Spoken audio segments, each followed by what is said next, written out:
Zathura is a better film than Jumanji. There, I said it.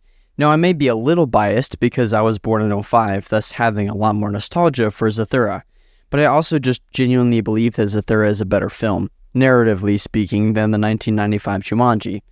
Now, I'm not hating on the original Jumanji. I'm simply spelling out why I think Zathura is the better film.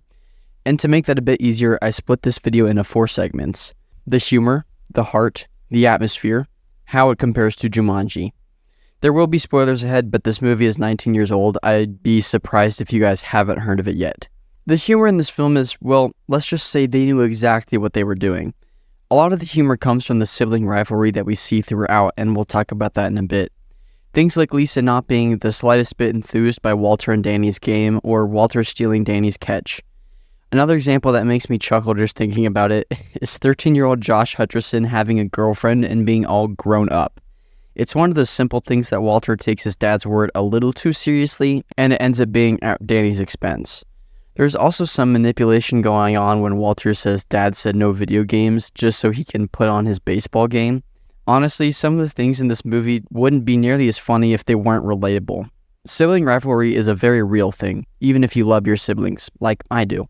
But for some reason, it seems like a necessity to be a detriment to their well-being, and Zathura brilliantly displays this through its humor.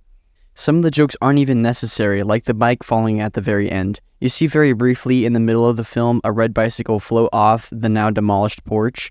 It's something that just is part of the visuals. You don't really think anything of it. There is minuscule attention put on that bicycle, and yet, when it falls at the end, it just makes you laugh out loud, or at least it makes me laugh out loud. I also die every time Danny wants mac and cheese. I'm hungry. So what do you want me to do about it? Make me macaroni and cheese? I don't know how. Hey, what do you know how to make? Water. Another unnecessary LOL moment is when Kristen Stewart's Lisa calls out the sweetest one-liner after taking out a Zorgon with a piano. Lisa is upstairs. There's something about its over-the-top line delivery that just makes me die every single time, and I'm busting up laughing on the couch while the poor Zorgon is crushed underneath 500 pounds of wood. Another great Lisa moment is when she finds out that the astronaut is her brother from the future, and she was fanboying so hard over his eyes, and then Walter later calls her out on it. I also loved it when the dad is searching for Danny DeVito. Danny? Danny?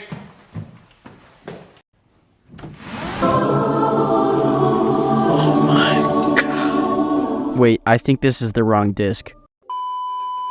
I know nowadays a lot of movies would throw away their heartfelt moments for a dumb joke, but in Zathura, each of these jokes feels expertly crafted, perfectly timed, 100% natural, and earned fair and square.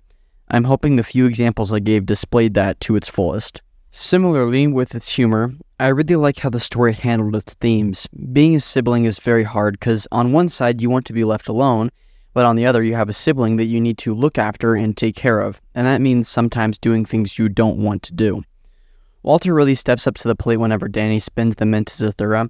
He reads the cards for Danny even though he doesn't want to, and he keeps Danny close and moves into his safe zone during the meteor shower. He constantly encourages Danny to roll even though when they do, bad things happen, because Walter knows that it's the only way to get home. With Walter's help, Danny grows up. He learns how to do difficult things even when he doesn't want to, like making mac and cheese. I guess a better example would be when he chooses to go into the dumbwaiter to retrieve the game from the basement. He was the only one small enough to fit in the dumbwaiter, and even though he was scared, he faced his fears and did the right thing, and I'm very proud of Walter for helping steer him in the right direction. The astronaut, who happens to be old Walter, also learned the hard way that some games you just can't play alone. While yes, that is a direct reference to the fact that no one can go home until they reach Zathura, but it's also referencing life. Some things you just can't play alone, and as far as siblings go, they're the closest, most influential supporters. Last week, I was actually featured on the Question Everything podcast where I talked about siblings and what defines them. The link will be in the description below if you want to check that out. There really is so much growth from each of the characters, and it's very exciting to see each of them become something better than what they were at the start. At the beginning, Walter and Danny are constantly yelling at each other, saying very, very hurtful things to each other. But by the end of it, through trial, they grew together and forged an unbreakable bond. None of these heartfelt moments felt shoehorned in at the last minute or like picking up wet sand. Each of these moments were acted very well, written very well, and have withstood the testament of time. But what you guys most likely remember is how the movie felt.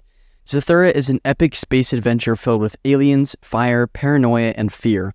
As a kid, the defective robot was terrifying. It felt like a genuine threat to the characters, as well as the audience. The Zorgons were creepy lizard men that shredded the house and every sense of confidence you may have gained in the first half of the film. And to this day, 19 years later, I still feel fearful for the characters. Everything in this movie feels tangible and real, and I think that's because it is. The filmmakers of Zathura went with the practical route for visual effects. Now, I'm not a CGI hater. I actually quite like it when driven filmmakers have a clear goal in mind for their CGI, with an example being the Avatar movies. But there are some cases, like Zathura, where I think practical effects are the way to go. The puppeteered Zorgons and the robot look magnificent and real to this day. They feel threatening with their harpoons, saw blades, and their size advantage over the humans. They feel slimy and metallic like robots and lizards do. And I think the practical effects were done way better in Zathura than Jumanji. I think the Jumanji CGI effects looked kind of cheap and definitely brought me out of the film. Zathura feels very nostalgic. It has this classic early 2000s vibe with the massive, dark, and grimy house and the rebellious teen listening to rock, and the kids yelling and annoying their parents. Something about those tropes just seeps with nostalgia. But all of this implodes when you enter Zathura. The world of Zathura is set in outer space with rockets, stars, lizard aliens, time sphincters, and a lone astronaut in need of help, but all of this massive world is confined to a singular house. You feel claustrophobic as the meteors smash through the living room. You feel the weight of the gravity as they fly too close to a star. I think the fact that this is confined to a singular place helps make everything feel more connected. There really is no getting rid of a problem because it's in the house, like the robot being in the basement for a decent chunk of the runtime. It's something that prohibits them from going down the stairs, and when they must, they find a way around it. This is my biggest complaint about Jumanji. It just kind of exists in the world. They have this deadly mosquito outbreak that doesn't really affect them outside their first encounter. The Jumanji characters have to actively leave the house to find the danger, except Van Pelt, which is why I think he's the most interesting threat in the film. Van Pelt actively seeks out the cast, making him an active threat. He engages with the audience in a way that nothing else does outside the first encounter on that role. But in Zathura, everything is confined to the small space where they re-encounter the same danger over and over while having to confront new dangers as well. All of this destruction, claustrophobia, and dread of what is to come adds to the eerie atmosphere of the film. It's something I think Zathura did way better than Jumanji. So now that we've established that I think Zathura has a better atmosphere as well as VFX, what are some other things I think are done better? I think for one, the drama was done better between the kids in Zathura. In Jumanji, the kids are just kind of there to get the story going, and they shine occasionally, like when the monkey kid reaches down into the river to get the game, or when he takes down Van Pelt temporarily at the grocery store. But in Zathura, Danny and Walter are the strongest characters throughout the whole film. They do a lot of things on their own with a little bit of help from Lisa and the astronaut.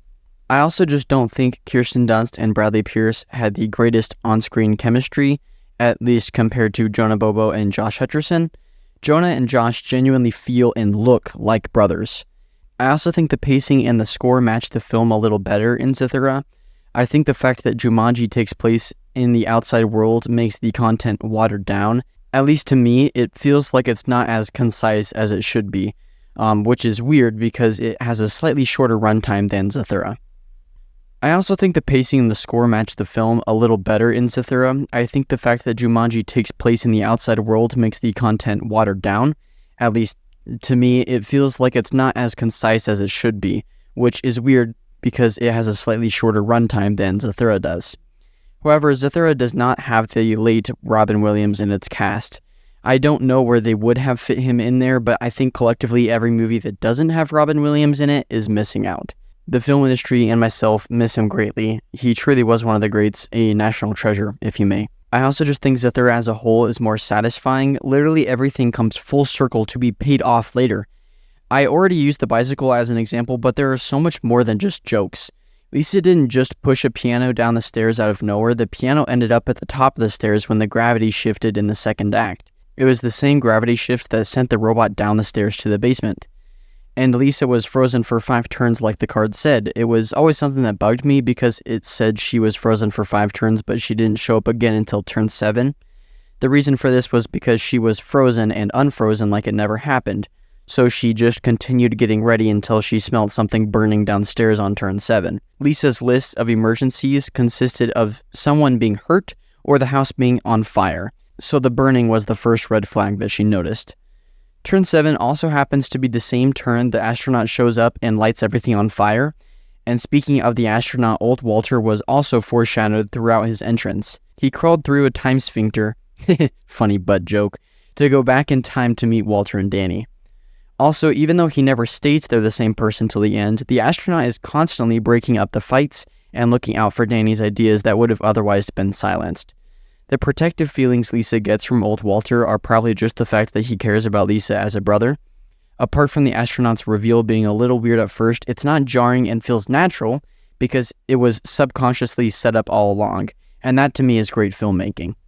There are so many other little details like the reprogram card making a comeback that make this film all the better, but I'd be here all day talking about them, and I have a birthday party to go to. I know I've said Zathura is better than Jumanji, but I really do think it just comes down to preference. I'm a sucker for space adventures and Josh Hutcherson and epic soundtracks, so for those reasons, I think Zathura has the edge over Jumanji in my book. And speaking of books, Zathura isn't even really a knockoff. They were both written by the same guy, so if anything, Chris Van Allsburg is the one to blame for this rivalry. At the end of the day, Zathura and Jumanji are 2 separate films directed by 2 separate people and enjoyed by 2 similar fan bases. Now, like I said, I have a birthday party to go to, my own. I'm turning 19 on the day this comes out, and I just wanted to do a movie close to my heart. Zathura has been a part of my life since I was able to turn on the TV, and I'm just thankful I've been able to share my love for this film with you guys. For my birthday present, you guys should comment the part in Zathura that makes you laugh out loud every time, just as a reminder from me. And if you haven't seen the movie, go watch it and see what you think. Your own opinion will always, sometimes, be more important than mine. Next video is going to be on Jumanji 1995, so subscribe so you don't miss out on that. What does it do? Anything I want. Give me a juice box, biatch. Yes, master.